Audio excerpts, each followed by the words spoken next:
አክብሮታይ ሰላምታችን በያላችሁበት ይድረስ የተወደዳችሁ የኢትዮ ፎረም ቤተሰቦች እነሆ የዕለቱን ዘገባዎቻችንን ከዚህ እንደሚከተለው ወደ እናንተ ማድረስ ጀመርን። አበይት ነጥቦቹን በቅድሚያ በአማራ ክልል በከተሞች ውስጥ የቦምብ ጥቃቶች ደረሱ። በክልሉ የሚሊሻ አባላት የስልጠና ካምፕ የተባለ ቦታ ላይ የተከፈተው ተኩስ ደግሞ ከፍተኛ ጉዳት ማስከተሉ ተሰምቷል። ርዕሰ መስተዳድር አረጋ ከበደ ሰውና ቁስ እየበላ ያለ ግጭት ውስጥ ነን ሲሉ የክልሉ የጸጥታ ምክር ቤት ደግሞ ግምገማ ማከናወኑን አሳውቋል። በዝርዝር የምንመለከተው ጉዳይ ይሆናል። ይህ በእንዲህ እንዳለ በክልሉ ከተሞች የግድቡ ምርቃት የድጋፍ ሰልፎች ተደርጓል። የብልጽግናው ሹም የእርስ በርስ ጦርነቱ አስተባባሪ ወያኔ ነው ሲሉ ተደምጧል። የፋኖ አመራሩ ደግሞ አብይ ደፍሮ ወደ ኤርትራ አይተኩስም ሲሉ ገልጿል። እነዚህንም ታደምጣላችሁ። መንግስታዊ እገታና አፈናዎች አሁንም መነጋገሪያ ሆነው ቀጥሏል። የሰብአዊ መብት ተሟጋቹ ህዝቡ እንዲከላከለው የሚጠብቀውን መንግስትንም እየፈራ ነው ይላሉ። ተጨማሪ ያለን የ12ኛ ክፍል ተማሪዎች ፈተና ውጤትን በተመለከተ መግለጫዎች እየወጡ ነው። ፓርቲው አሳፋሪ ሲል ገልጾታል። ሌላኛው መረጃችን ነው። የኢትዮጵያ መንግስት የጤና ባለሙያዎችን ጥያቄ ከመጨፍለቅ እንዲታቀብ ተጠየቀም። የጤና ባለሙያዎቹ ንቅናቄም ተጨማሪ 60 ቀናትን መስጠቱ ይታወሳል። ታደምጡታላችሁ። እስራኤል ጋዛ ውስጥ የዘር ማጥፋት ፈጽማለች ሲል የተባበሩት መንግስታት መርማሪ ኮሚሽን ይፋ አደረገም። ሪፖርቱ በእስራኤል መሪዎች የተደረጉ ንግግሮችና የእስራኤል ኃይሎች የሚወስዷቸው እርምጃዎች የዘር ማጥፋት ድርጊቱ ዓላማን የሚያሳዩ ማስረጃዎች አድርጎም አቅርቧል። የተወደዳችሁ የኢትዮ ፎረም ቤተሰቦች አብራችሁን ስትቆዩ እነዚህንና ሌሎችን መረጃዎችን ሰማላችሁ። ሰናይ ቆይታ ይሁንላችሁ።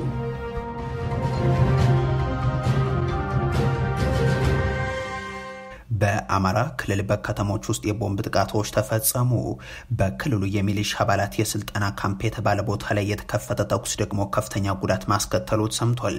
ርዕሰ መስተዳድር አረጋ ከበደ ሰውና ቁስ እየበላ ያለ ግጭት ውስጥ ነን ሲሉ የክልሉ የጸጥታ ምክር ቤት ደግሞ ግምገማ ማከናወኑን አሳውቋል። አቶ አረጋ በክልሉ ያለውን ቀውስ ከሌሎች የብልጽግና ሹማምንት በተሻለ ሲገልጹት ይሰማሉ። ከዚህ በፊት አስከሬን ቆጣሪ መንግስት መሆናቸውን ክልሉ ያለበትን ሁኔታም ከዘመነ መሳፍንት ጋር አነጻጽረው ሲያቀርቡ ተደምጠው ነበር። ዛሬና ከሰሞኑ የህዳሴውን ግድብ ምርቃት ለብልጽግናው የፖለቲካ ፍጆታ ለማዋል ሲጥሩ ሰላምም ሰፍኗል የሚል ንግግር ሲያደርጉ የሚሰሙ የአገዛዙ ሹማምንት በርካታ ቢሆኑም አቶ አረጋ ግን ያለንበት የግጭት አዙሪት ሰውም ቁስም እየበላ ቀጥሏል ሲሉ ተደምጧል። ገጠመን የግጭት አዙሪት ህዝባችንን እየበላ አገራችንንም እያዳከመ ይገኛል። ይህ በታሪካችን የምናውቀው አሁንም በገሃዱ ዓለም የምንመለከተው ሀቅ ነው። ይህ የግጭት አዙሪት ሰብአዊ ሀብትን የበላ ቁሳዊ ውድመትን ያስከተለ አንጡራ ሀብትን ያወደመ መልካም የሚባሉ ኢትዮጵያዊና የአማራ ክልል እሴቶችን የበከለና አጠቃላይ የህዝባችንን ማህበራዊ መስተጋብር እያናጋ ያለ ችግር ነው። ርዕሰ መስተዳድሩ ያቀረቡትን ማብራሪያ የሚያረጋግጡት ደግሞ በክልሉ የተለያዩ ከተሞች ትናንትና ዛሬ የተፈጸሙ የቦምብ ጥቃቶች ናቸው። ወልዲያ ትናንት ሌሊት አንድ አደባባይ አካባቢ ከደረሰ የቦምብ ፍንዳታ በኋላ የተኩስ ድምጽ ደጋግሞ ይሰማ እንደነበርም ታውቋል። በደሴ ከተማም ዛሬ ቦምብ ጥቃት መድረሱን ለጉዳዩ ቅርበት ያላቸው ምንጮች ገልጿል። ያስከተለው ሰብአዊ ጉዳት ካለ ባይታወቅም በተመሳሳይ ትናንት ምሽት በሰሜን ወሎ ዞን ቆቦ ከተማ የፖሊስ ጣቢያ ላይ የቦምብ ፍንዳታ መድረሱን የተነገረው። በዚሁ ዞን ዛሬ ንጋት አካባቢ ከተፈጠሩ ሁነቶች ውስጥ በስልጠና ማዕከል ላይ የተከፈተው ጥቃት በግንባር ቀደምትነት ይጠቀሳል። ሰሜን ወሎ ዞን ካራ ከተማ አቅራቢያ በተለምዶ ጃራ የሚሊሻና ፖሊስ ማሰልጠኛ ካምፕ በተሰኘው ስፍራ ላይ ድንገተኛ ጥቃት ተከፍቶ በርካታ አሰልጣኞች ለጉዳት መዳረጋቸው፣ ቀሪዎቹም በፋኖ ኃይሎች ተይዘው መወሰዳቸውን የተሰማው። በካምፑ በመቶዎች የሚቆጠሩ ሰልጣኞች የነበሩ መሆኑና በጥቃቱ ካምፑ ሙሉ ለሙሉ ከጥቅም ውጭ እንዲሆን መደረጉን ተከትሎ የደረሰው ጉዳት ከፍ ያለ ሊሆን እንደሚችልም ነው የተገመተው። የክልሉ አሳዛኝ እርስ በርስ ጦርነት በእንዲህ ያለ ሁነት ታጅቦ የቀጠለም ነው። አባት ከልጅ ወንድምም ከወንድም የሚገዳደልበትን ሂደት ደመሰስን በሚል መንግስታዊ ፕሮፓጋንዳ ታጅቦ ቀጥሏል። የክልሉ የጸጥታ ምክር ቤት ደግሞ የጸጥታ ሁኔታውን ገመገምኩ ይላል። የክልሉ የጸጥታ ችግር ከጊዜ ወደ ጊዜ የተሻሻለ መምጣቱን ገምግም ያለው የሚለው መግለጫው ጽንፈኞች እስካሁን የበደለውን ህዝብ መካስ አለብን ብለው እጅ እየሰጡ ናቸው ሲልም ያነሳል። በክልሉ ያለውን አንጻራዊ ሰላም ወደ ተሟላ ሰላም ለማሸጋገር አቅጣጫ መቀመጡንም ያብራራል። ይህ በእንዲህ እንዳለ በክልሉ ከተሞች የግድቡ ምርቃት የድጋፍ ሰልፎች ተደርገዋል። የብልጽግናው ሹም የእርስ በርስ ጦርነቱ አስተባባሪ ወያኔ ነው ሲሉ ተሰምተዋል። የፋኖ አመራሩ ደግሞ አብይ ደፍሮ ወደ ኤርትራ አይተኩስም ሲሉ ገልጿል። የህዳሴው ግድብ ምርቃትን ተከትሎ ብልጽግናዎች ህዝቡ ለኛ እንደሚደግፍ የተፈጠረውን ግለት አሟጣችሁ ተጠቀሙ የሚል መመሪያ ወርዶላቸዋል። በሀገሪቱ በተከታታይ ድጋፍ ሰልፍ አባይን የደፈረ መሪ የሚል ፌዝን ጨምሮ መወድሰ አብይም ይደረጋል። ዛሬ በአማራ ክልል የተለያዩ ከተሞች የሆነው ይኸው ነው። እንደ ባህር ዳር፣ ደሴ፣ ጎንደር፣ ደብረ ብርሃንና ደብረ ማርቆስ ባሉ ከተሞችም እነዚህ የድጋፍ ሰልፎች ተደርጓል። በመሰረታዊነት ለህዳሴው ግድብ ድጋፍ ሰልፍ ለመውጣት ቀስቃሽ የሚያስፈልግ ባይሆንም በማስፈራሪያ ጭምር ከሰሞኑ ጥሪ ሲቀርብ መሰንበቱ ግን ታውቋል። የሆኖ ሆኖ ከዚህ መርሃ ግብር ጋር በተያያዘ ከንቲባዎች ያስተላለፏቸው መልእክቶች መነጋገሪያ ናቸው። የደሴና ጎንደር ከንቲባዎች መወድሰ አብይ ለማቅረብ ሲሽቀዳደሙ ታይቷል። የባህር ዳር ከንቲባ ደግሞ ወደማይቀረው ቀይ ባህር ሲሉ ተሰምቷል። የጎንደር ከተማ ከንቲባ ቻላቸው ዳኛው ከየት ያመጡት አመክንዮ እንደሆነ ግልጽ ባይሆንም አባይም ባንገነባ የተረጋጋ ነውን ነበር፣ ለለውጡ መንግስት የቀረበልን አማራጭ ሁለት ነበርም፣ ወይ ሳይገነቡ መረጋጋት አሊያም ደግሞ እየገነቡ መዋጋት ብለው ከተረኛ ያገዛዙ ወቅታዊ ተላላኪዎች አንዱ ናቸውና መወድስ አብያቸውን አቅርበዋል። ጠቅላይ ሚኒስትር ዶክተር አብይ አህመድ ጊዮንን የሚሸኙት ሳይሆን አብረው የሚባጁት አብረው የሚኖሩት እንዲሆን ስላደረጉት በከተማዬ ህዝብና በራሴ ስም ላመሰግን እወዳለሁ። የደሴ የከተማ ከንቲባ ሳሙኤል ሞላሌ ደግሞ ለባህር ካልቀረብን እንደህያለን ብለው የውስጥ ጦርነቶች አስተባባሪ እሳቸው ወያኔ ያሉት አካል መሆኑን ጠቅሰው ሲወነጅሉ ነው የተደመጡት። የውስጥ ታሪካዊ ጠላቶቻችን ባዘጋጁት የሴራ ፈረስ የተፈናጠጠው ወያኔ የዚህ የውስጥ የእርስ በርስ ጦርነት ዋና አስተባባሪ ሲሆን ሴራው ገብቶት ይሁን ሳይገባው በየጫካው ጠመንጃ አንጋጭ ተፈጠረ። ሌላኛው ደግሞ የባህር ዳር ከንቲባ ጎሹ እንዳላማው ሲሆኑም አሁን ቀጣዩ ጉዞ ወደ ቀጣዩ ውሃ ነው፣ ከአባይ ወደ ቀይ ባህር የሚል ንግግር ሲያቀርቡ ተሰምቷል። በአባይና በቀይ ባህር ላይ የተመሰረተ ነው። የአባይን ጉዳይ እንዳየነው እንደሆነ ሆኗል። የሚቀጥለው ጉዞ ወደሚቀጥለው ይሆናል ማለት ነው። ስለዚህ የህዳሴውን ግድብ ምርቃት መነሻ በማድረግ ቀጣዩ ጉዞ ወደ ወደብ ነው የሚለው ተደጋግሞ የሚነገር ጉዳይ ነው። ከዚህ ጋር በተያያዘ የፋኖ አመራሩ አስረስ ማረም ጠቅላይ ሚኒስትር አብይ አህመድ የፖለቲካ ካርዳቸውን ጨርሰው ግድቡን ፖለቲካዊ ሸቀጥ ለማድረግ በመጣር ላይ ናቸው፣ አልሳካም እንጂ ይላሉ። አሁን የቀራቸው የቀይ ባህር ጉዳይ ነው። አብይ ግን ደፍረው ወደ ኤርትራ አይተኩሱም። ይህንን ለማድረግ የሚያበቃ ዲፕሎማሲያዊ፣ ፖለቲካዊና ወታደራዊ አቅም የለም የሚሉት አመራሩም አብይ የተረከበውን ህዝብ እየጨፈጨፈና እየበተነ ያለ መሪ የባህር በር ያመጣል ብሎ ማሰብ ቂልነት ነው ሲሉም ያክላሉ። የሰሞንኛው ድግስ ምክንያቱም ከደረሰበት ጫና ለመውጣት የህዝቡን የትኩረት ማዕከል ለመበተን ታስቦ የሚደረግ ነው ብለውታል። የ12ኛ ክፍል ፈተና ውጤት መነጋገሪያ ሆኖ ቀጥሏል። ፓርቲው አሳፋሪ ነው ሲል ገልጾታል። ሰሞኑን የትምህርት ሚኒስትሩ ብርሃኑ ነጋ በስኬት ሲናገሩለት የነበረው የዘንድሮ የ12ኛ ክፍል የተማሪዎች ፈተና ውጤት ከ91 በመቶ በላይ የሀገሪቱ ወጣቶችን መውደቅን በስኬት ያቀረቡበት ሆኗል። የብልጽግናው ሰዎች የማይናገሩት ግን ስለምን የ12ኛ ክፍል ብሔራዊ ፈተና ተፈታኞች ቁጥር በየዓመቱ እያሽቆለቆለ እንደሆነ ነው። በማሳያነት በ2017 ዓ.ም የ12ኛ ክፍል ብሔራዊ ፈተና የወሰዱ ተማሪዎች ብዛት 581 ሺህ ነው። ለዚህ ማነጻጸሪያ የሚሆነው ደግሞ በ2014 ዓ.ም 896 ሺህ ተማሪዎች ፈተናውን መውሰዳቸው ነው። የተፈታኞች ቁጥር ማሽቆልቆል በ12ኛ ክፍል ተማሪዎች ብቻ የተገደበም አይደለም። በዩኒሴፍ ሪፖርት መሰረት በአገር አቀፍ ደረጃ ከ9 ሚሊዮን በላይ ህጻናት በግጭት መፈናቀልና በተፈጥሮ አደጋ ምክንያት ከትምህርት ገበታ ውጭ ናቸው። ሪፖርቱ ከ6 ሺህ በላይ የሀገሪቱ ትምህርት ቤቶች የተዘጉ ስለመሆናቸው ናቸው። ከ10 ሺህ በላይ ትምህርት ቤቶች ደግሞ ጉዳት እንዳጋጠማቸው አሊያም ሙሉ በሙሉ እንደወደሙ ያትታል። የሆኖ ሆኖ በዘንድሮ የፈተና ውጤት ዙሪያ አቋማቸውን ካሳወቁት ውስጥ ኦብነግ አንዱ ሆኗል። የዘንድሮ የ12ኛ ክፍል መልቀቂያ ፈተና ውጤት አስደንጋጭ ሆኖ እንዳገኘው ማሳውቋል። የሶማሌ ክልል ትምህርት ቢሮ ይፋ ባደረገው መረጃ መሰረት በዚህ ዓመት ፈተና ከወሰዱ 16700 ገደማ ተማሪዎች መካከል ያለፉት 462 ብቻ ናቸው ብሏል ኦብነግ። ይህም ፈተናውን ያለፉት 2.7 በመቶ የክልሉ ተማሪዎች ብቻ ስለመሆናቸው የሚያሳይ ነው ብሏል።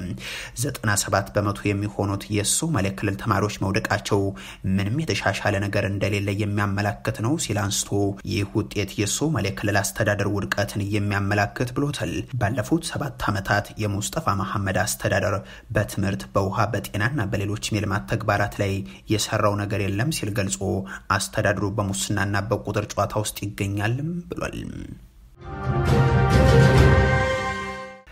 መንግስታዊ እገታና አፈናዎች መነጋገሪያ ሆኗል። የሰብአዊ መብት ተሟጋቹ ህዝቡ እንዲከላከለው የሚጠብቀውን መንግስትን ነው የሚፈራው ይላሉ። በኢትዮጵያ የተለያዩ አካባቢዎች በተለያዩ ኃይሎች የሚፈጸሙ እገታዎች ዕለታዊ ሆነት ሆኗል። አዲስ አበባ ውስጥ ደግሞም ተቋሚ ፖለቲከኞች፣ የመብት ተከራካሪዎች፣ ጋዜጠኞችና ተራ ዜጎች ሳይቀር በመንግስት ኃይሎች ተይዘው ለቀናት ወይንም ለሳምንታት በማይታወቅ ቦታ ተሰውረው የሚቆዩበት ሁኔታ ቀጥሏል።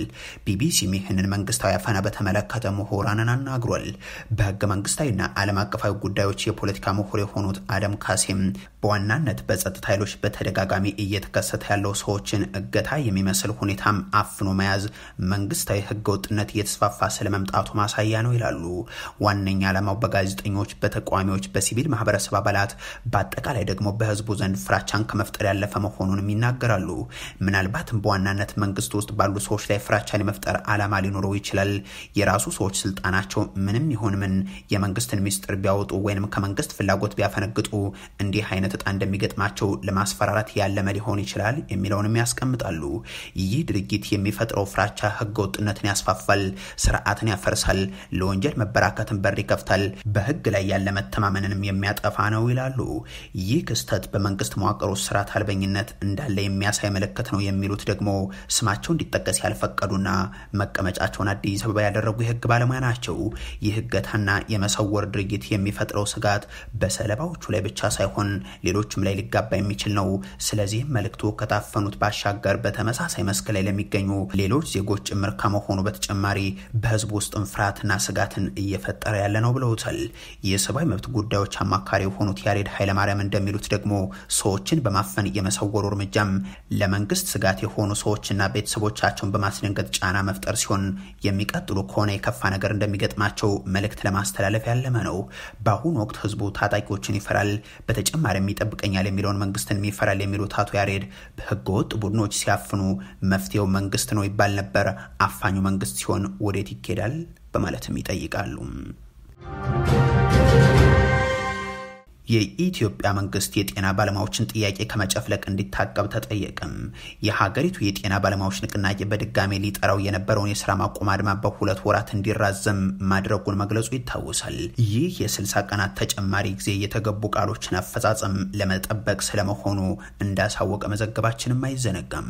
ሂውማን ራይትስ ዎች ደግሞ የኢትዮጵያ መንግስት ባለስልጣናት የጤና ባለሙያዎች በድጋሚ ሊያደርጉት ያሰቡትን የስራ ማቆም አድማም በኃይል ከመጨፍለቅ ይልቅ ለጤና ባለሙያዎች ቅሬታዎች ተገቢ መንገድ ምላሽ እንዲሰጡ ከሰሞኑ ባወጣው መግለጫ ጠይቋል። መንግስት በጤና ዘርፉ ላይ የተፈጠረውን ቀውስና የጤና ባለሙያዎች ያቀረቧቸውን ያልተፈቱ ጥያቄዎችን ለመፍታት ፍላጎት እንዳለው ለማሳየት አሁንም እድሉ አለውም ብሏል። የብልጽግናው መንግስት ማናቸውንም ተቃውሞ እየታገሰ አይደለም ሲል የጠቀሰው ተቋሙ የጤና ባለሙያዎች በዚህ ሁኔታ ውስጥ ተቃውሟቸውን ማሰማታቸው ጥያቄያቸው ምን ያክል አንገብጋቢ እንደሆነ የሚያሳይ ነው ሲልም ነው የጠቆመው። አገዛዙ የሐኪሞቹ እንቅስቃሴ የፈጠረበት ድንጋጤ ቀጥሎ ከሰሞኑ ስለ ሕክምና ባለሙያዎች ጥያቄ ዘገባ ሰራቸው ያላቸውን 2 የሸገር ኤፍኤም ጋዜጠኞችን ቢሮ ጭምር ሰብሮ በመግባት ማሰሩም የሚዘነጋ አይሆንም። እስራኤል በጋዛ ውስጥ በሚገኙ ፍልስጤማውያን ላይ የዘር ማጥፋት ፈጽማለች ሲል የተባበሩት መንግስታት ድርጅት ገለጸም። የድርጅቱ መርማሪ ኮሚሽን ባወጣው አዲስ ሪፖርቱ በዓለም አቀፍ ሕግ ከተገለጹት 5 የዘር ማጥፋት ድርጊቶች 4ቱ እስራኤል ከሐማስ ጋር ጦርነት ውስጥ ከገባችበት ከመስከረም 2016 ወዲህ መፈጸማቸውን አመላክቷል። እነዚህም አንድ ቡድን አባላት ላይ ግድያን፣ ከባድ የአካልና የአእምሮ ጉዳትን ማድረስ፣ ቡድኑን ለማጥፋት ሆነ ተብሎ የታሰበባቸው ሁኔታዎችን መፍጠርና እንዳይወልዱ ማድረግ እንደሆኑ ተጠቅሷል። ሪፖርቱ በእስራኤል መሪዎች የተደረጉ ንግግሮችና የእስራኤል ኃይሎች የሚወስዷቸው እርምጃዎች አካሄድን የዘር ማጥፋት ድርጊት ዓላማን የሚያሳዩ ማስረጃዎች አድርጎም አቅርቧቸዋል። የእስራኤል የውጭ ጉዳይ ሚኒስቴር በቃል አቀባዩ በኩል ሪፖርቱን የተዛባና ሐሰት ሲል ሙሉ በሙሉ አውግዞታል። ቃል አቀባዩ የኮሚሽኑ 3ቱ ባለሙያዎች የሐማስ ተላላኪዎች ሆነው የሚያገለግሉና በሐማስ ውሸት ላይ ሙሉ በሙሉ መሰረት ያደረጉ በሌሎች የተደገሙ ናቸው በማለትም ክሶቹ ከዚህ በፊት የተጋለጡ ናቸው ብሏል።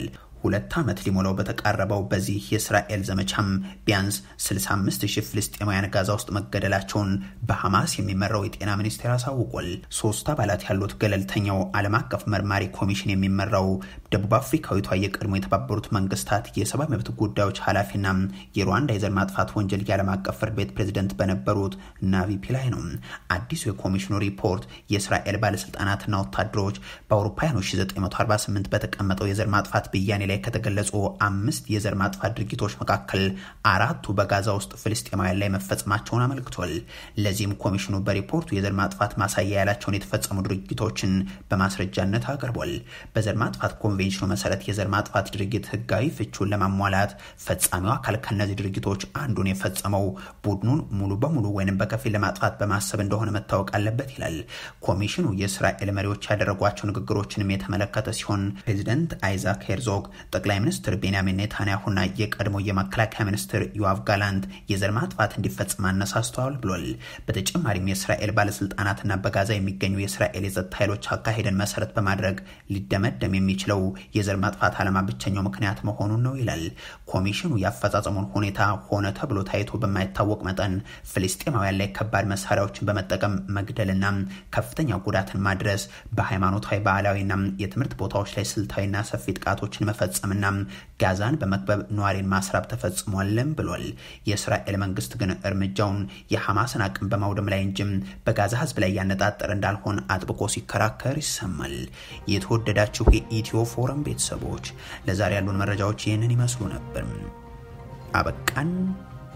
ቸር ያሰማን።